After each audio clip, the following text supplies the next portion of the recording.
Welcome to another episode of For the Love of the Game. I'm sitting here with a special guest today. We have Miss Ayanna Patterson.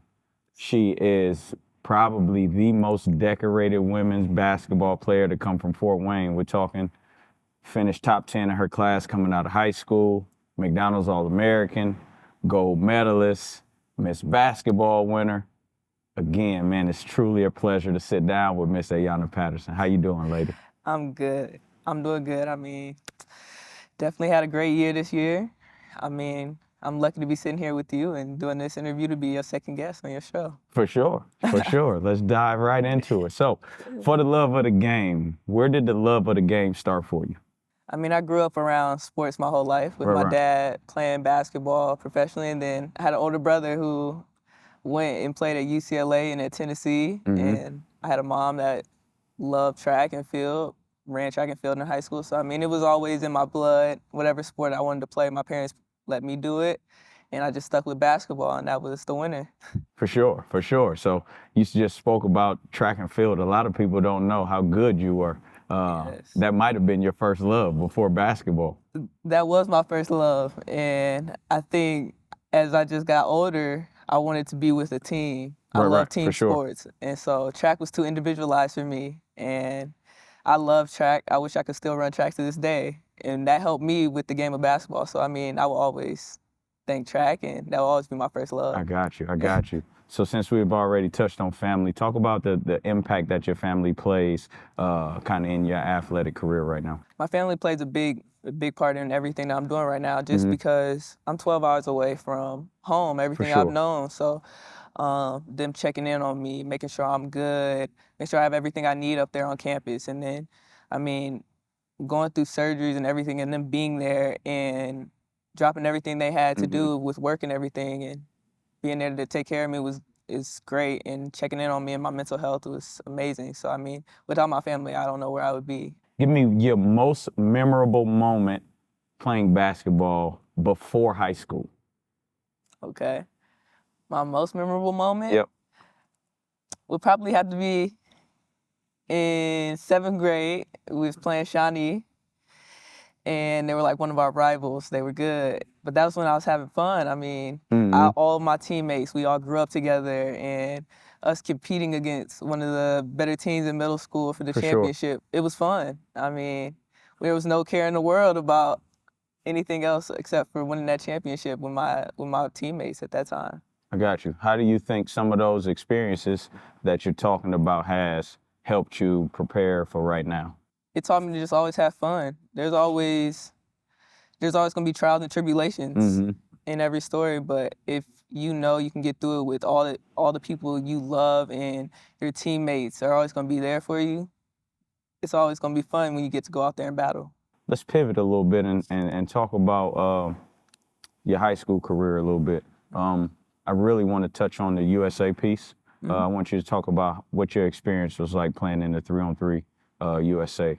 That was my first taste of competitive nature, being with all the girls we were all top 5. So, I mean, we were competing against each other in training camp before we went to play in the games. So, I mean, it was definitely like an eye-opener for me. It was definitely my first taste of competition, and being in the world of coaches that this is what they do. They win gold medals. For sure. So that was definitely changed my mindset of basketball of this is serious. You're around people that this is their livelihood, this is their job. So it definitely prepared me for college and going forward into my senior year. Right. And it was a great experience to go overseas. That was my first time overseas, to play basketball and to play the game I love. And it took me to places that I never thought I would be. So that was always fun. Made friendships that will last a lifetime, and now I have a gold medal to my name.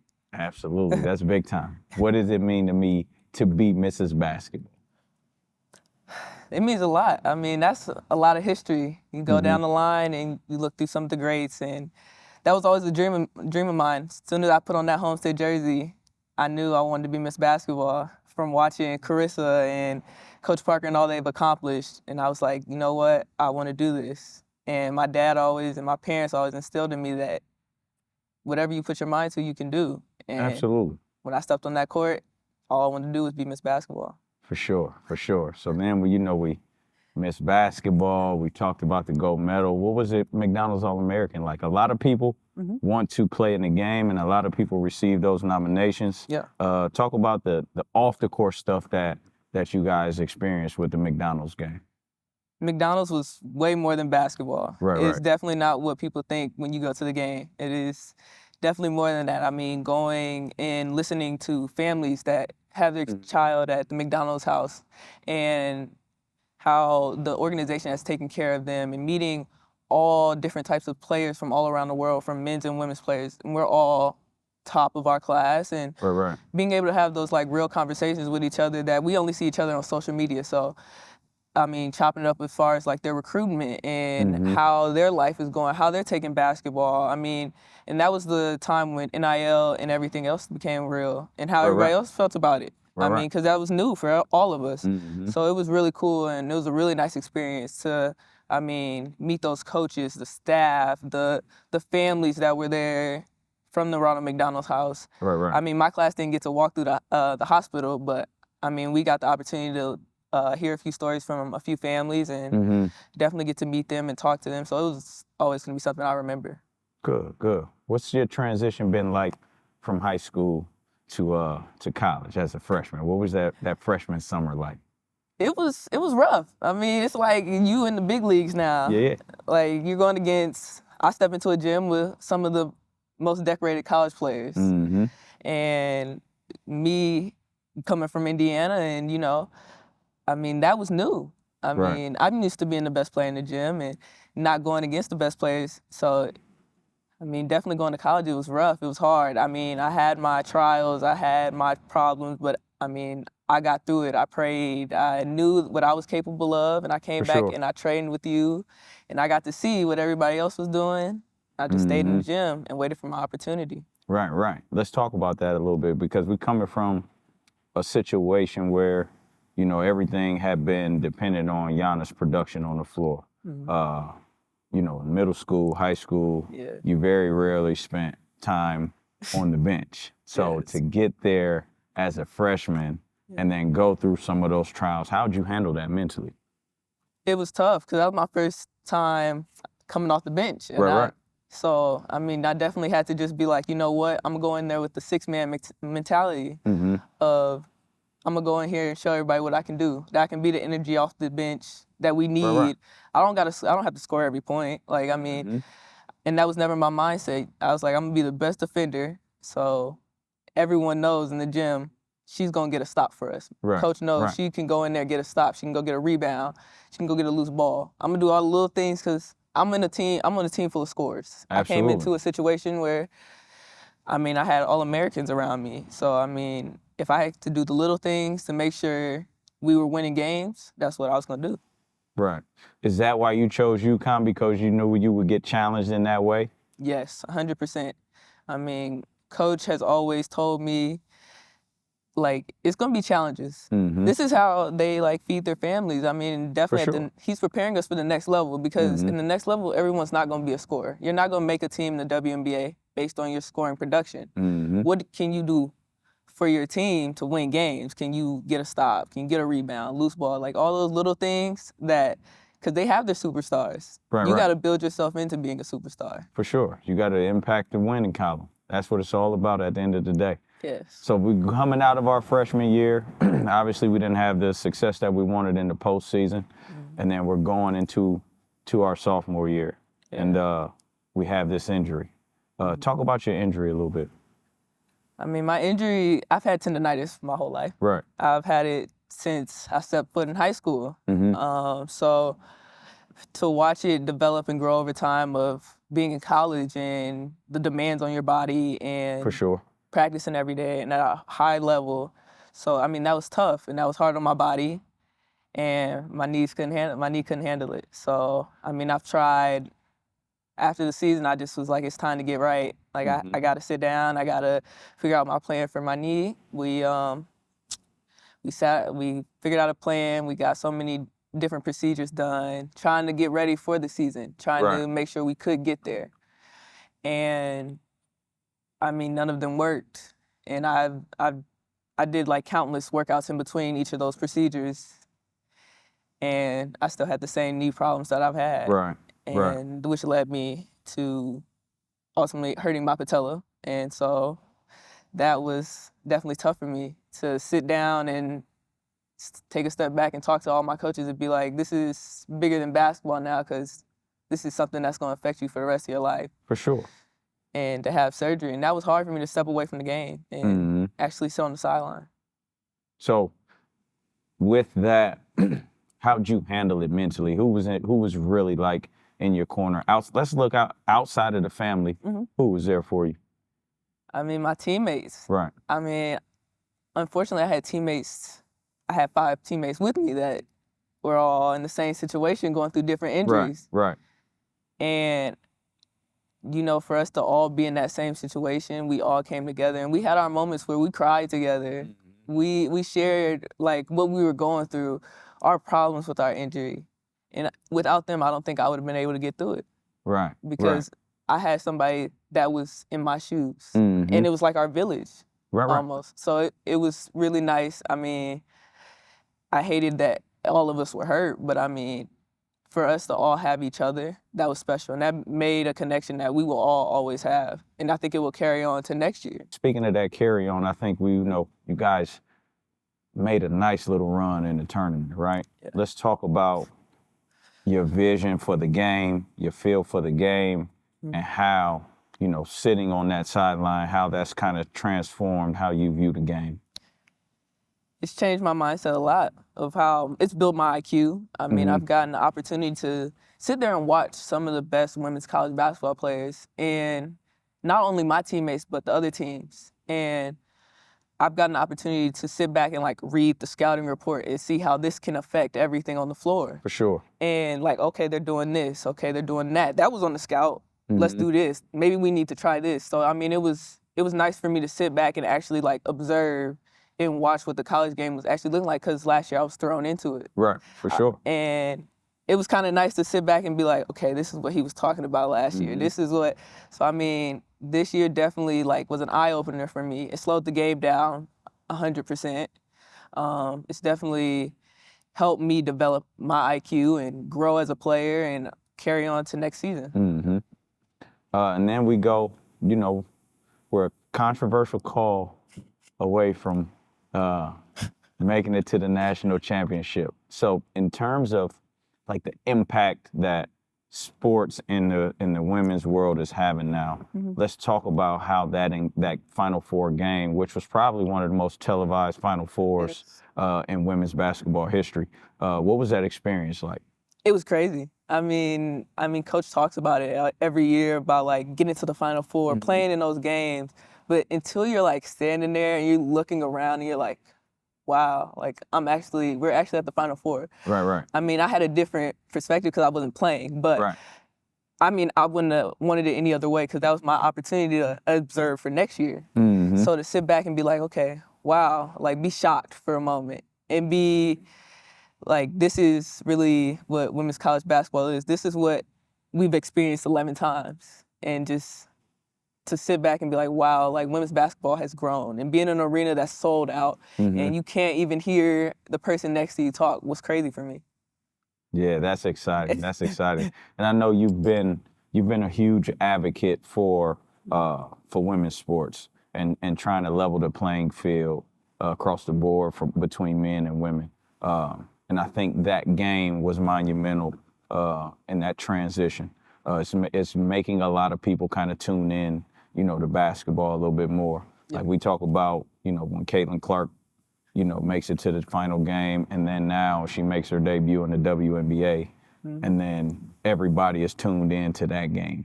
Let's talk about how the NIL space has made women's sports, a little bit more competitive. I think NIL has played a big part in college basketball, for sure. Men or women, and I think it's changed the game for women's basketball.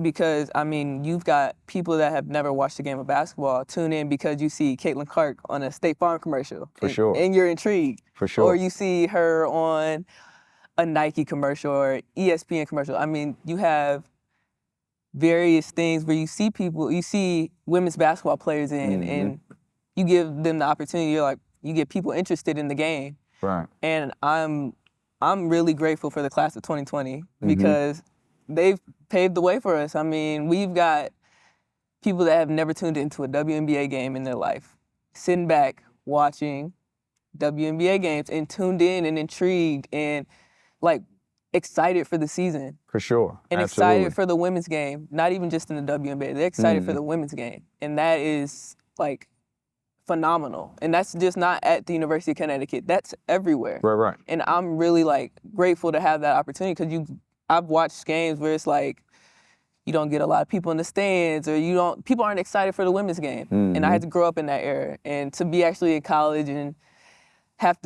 every arena I step into is sold out. And it's amazing. It's fun. NIL has definitely changed the women's game for better. It's not the money, it's we get to be seen. We're being Absolutely. seen. For sure. I'm happy to hear that too. You know what I mean? To watch the game grow. And it's been a joy to watch the transition. Let's talk about your rehab a little bit. Okay. How's rehab going? It's good. I mean, I'm 5 months post-op, so slowly getting there and preparing for the season. So rehab has been something I've known for almost a year and a half now. For sure. So this is something new. I mean, I'm getting to all the next steps, all the new levels, and I'm excited for just each step that I get to, each thing I get to try, every new thing. So. Right. So what part of the game, so you had the opportunity to really sit back and watch, you could watch how your game style and your skill set plugs into the UConn offense and where you can be most effective. What part of your game are you looking most forward to improving prior to coming back for this next season? I'm really looking to improve in like my all-around game because I mean, I'm around some phenomenal basketball players and all of us can do a little bit of everything. We're all Right.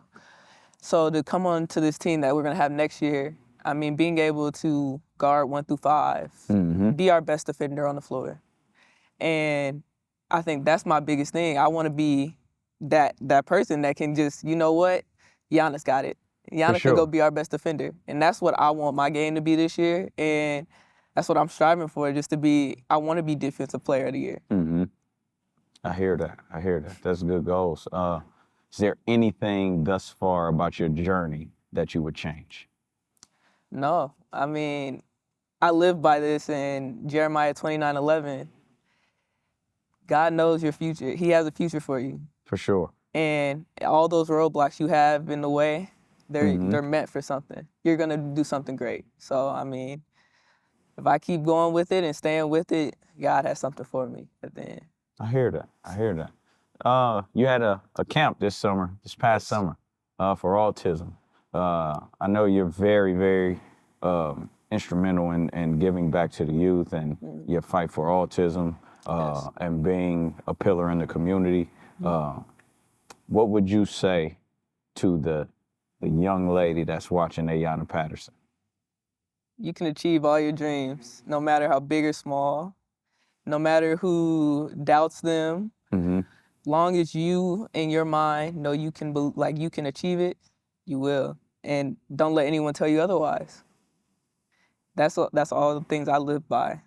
From a little girl, whatever sport I was playing, whatever I was doing, if I believed in it, I could do it, and I did it. And that's what I'm hoping for every little girl to see, because I came from not knowing, like, I really wasn't good at the game of basketball growing up. Right. I wasn't great.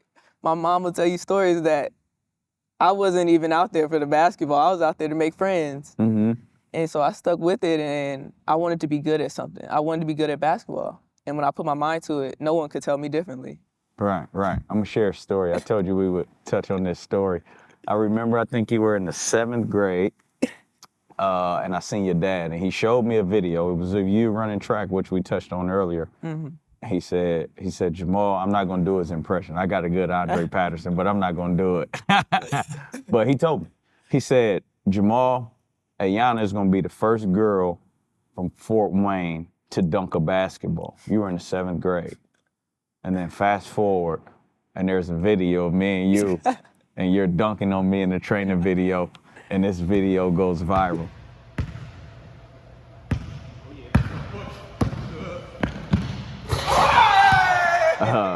Talk about what it's like to be able to play above the rim. It's great. I mean, it's definitely made leaps and bounds for the women's game. For sure. Absolutely. And I think people being able to see what I was able to do, and they were shocked. Mm-hmm. I mean, definitely shocking the world was that idea of me dunking the ball, and I was doing it with 2 hands. Right. And I didn't know I could do it. so, so just trying new things. I went out there and I dunked it. But I mean, as far as like changing the game of basketball, because women's basketball is not known for playing above the rim. And I feel like my class of 2022 really like made that known. We can play above the rim. We got hops just like the men. We're entertaining, but we do it in more of a like fundamental way. We can still play the game of basketball. It's not always being above the rim, but it's fun. I mean, to know you can do something the person next to you can't do is always fun. I got you. What are some of your goals and aspirations outside of basketball?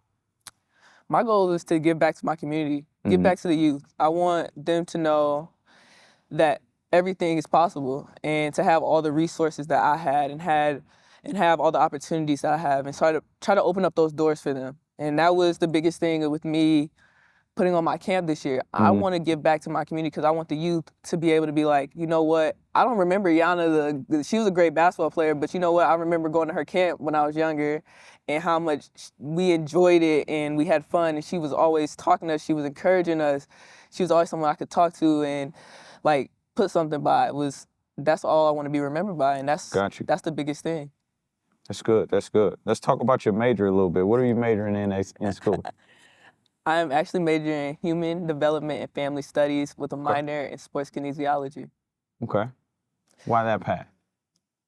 The HDFS is because I want to work with everyone. I like working with kids. I want to be able to work with adults. I want to be able to work with a little bit of everybody and try to like help people in any way I can and be able to do that through sports. And that's where the sports kinesiology comes in. And I think everyone that's played a big part in like me growing up and me learning about my body and learning how to recover and do to be the athlete that I am today had everything to do with that. And that intrigued me from when I was little, and just how I was like lifting weights and they knew what weights I should lift and what I should do and what I should do to recover. That always intrigued me. So being able to do that and teach people that, and from like the youth aspect of like, this is what you need to do to take care of your body and to get to where you want to be. And so I'm always, like I said, I always want to give back and like help somebody like go, like get to their dreams and get to their goals. That was everything in my major. And say that again, sports what?